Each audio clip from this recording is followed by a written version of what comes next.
سمین وطن عزیز کی سیاسی اشرافیہ میں جہاں درد دل رکھنے والے سیاستدانوں کی کمی نہیں ہے، وہاں پر ایسے سیاستدانوں کی بھی بہتات ہے جن کی رنگین مزاجی کے قصے زبان زد عام رہے اور آج بھی لوگ ان قصوں کو چٹخارے لے کر سنتے اور سناتے ہیں۔ ہماری سیاسی تاریخ میں ایک ایسا کردار گورنر جنرل ملک غلام محمد بھی گزرے ہیں۔ فالج زدہ یہ حاکم بولنے اور چلنے پھرنے سے معذور تھا، مگر اس معذوری میں بھی ان کے دل کی دھڑکن کسی نوجوان دل کی دھڑکن سے زیادہ تیز تھی۔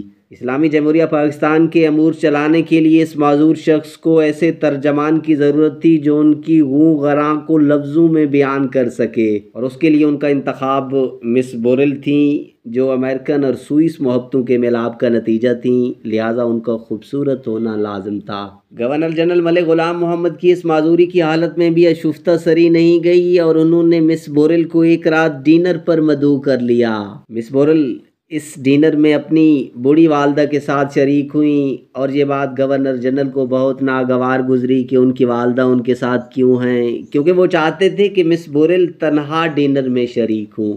لہذا گورنر جنرل نے اس پر اپنی خفگی کا اظہار کیا اور مس بورل کی والدہ کے ساتھ مناسب رویہ نہیں رکھا، جس پر نرم و نازک دل والی مس بورل کے لیے یہ بات کسی صدمے سے کم نہیں تھی۔ ڈنر بدمزگی پر اختتام پذیر ہو گیا۔ اگلے دن مس بورل ایک فائل لے کر گورنر جنرل کے پاس گئیں تو ان کا موڈ بہت خراب تھا۔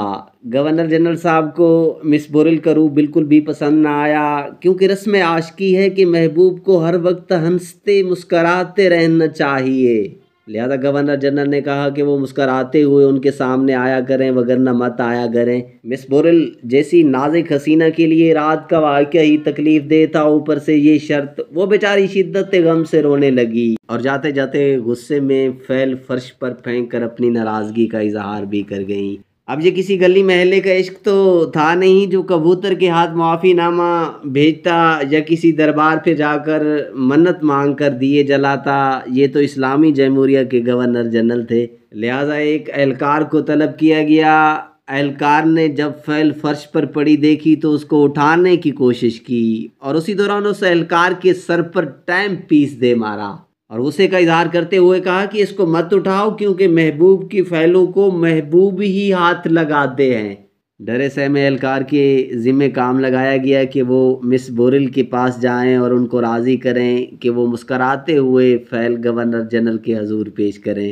کسی اہلکار کے لیے اس عظیم کام کے بجا لانے سے بڑھ کر اور کیا اعزاز ہو سکتا تھا؟ ایک ایسا عظیم فرض جس سے گورنر جنرل کے چہرے پر مسکراہٹ لوٹ آنی تھی۔ لہذا اہلکار نے مس بورل کو راضی کر لیا اور مس بورل کی حالت بھی ماہی بے آب جیسی ہی تھی، گویا وہ بھی اس طرح کے کسی مشورے کی منتظر تھی کہ کوئی ان کو سمجھائے اور وہ ایک بار پھر مسکراتے ہوئے فائل گورنر جنرل کے حضور پیش کریں۔ قصہ کو تھا مس بورل راضی ہو گئیں اور فوری طور پر گورنر جنرل کے آفس کی طرف چل پڑیں اور آفس میں داخل ہوتے ہی مس بورل نے ایک ہنسی کا فوارہ چھوڑا اور فائل فرش سے اٹھا کر مسکراتے ہوئے گورنر جنرل کے حضور پیش کر دی۔